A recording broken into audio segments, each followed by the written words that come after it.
নবী জাহান্নামের গেটে যায় দেখে রে নবী কান্দে। মায়ার নবী চোখের পানিগুলো ফেলে কান্দে, আল্লাহ আমার উম্মতের মাফ করে দাও। প্রথম জাহান্নামে যায় দেখে জিবরিল আমিন গেটের মধ্যে দাঁড়ায়া নবী কান্দে, ইয়া রব্বি হাবলি উম্মতি। দ্বিতীয়টা যায় দেখে নবী কান্দে, ইয়া রব্বি হাবলি উম্মতি। তৃতীয়টা যায় দেখে নবী কান্দে, ইয়া রব্বি হাবলি উম্মতি। চতুর্থটা যায় দেখে নবী কান্দে, ইয়া রব্বি হাবলি উম্মতি। পঞ্চমটায় যায় দেখে নবী কান্দে, ইয়া রব্বি হাবলি উম্মতি। এ মুসলমান, ষষ্ঠটায় যায় দেখে নবী কান্দে, ইয়া রব্বি হাবলি উম্মতি। বাদান সপ্তমটায় যায় দেখে নবী কান্দে সিজদায় পড়ে, ইয়া রব্বি হাবলি উম্মতি। আমার নবী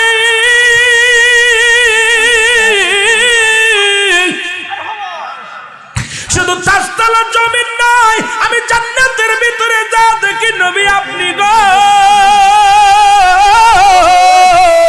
জাহান্নামের গেটে গেটে যা দেখি আপনি নবী গো। আমি তো আমার মাওলারে কোথাও খুঁজা পাইলাম না। আমার নবী ডাক দে কয়, জিবরিল শোন, বালা কইরা শোন, আল্লাহকে পাওয়ার একমাত্র ঠিকানা হলো তোমার নবী রাহমাতাল লিল আলামিন।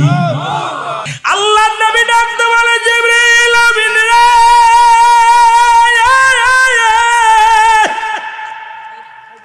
তুমি যদি আমার মাওলারে পাইতে চাও, তুমি যদি আমার আল্লাহরে পাইতে চাও, আল্লাহ চিনার একমাত্র ঠিকানা আমি নবী।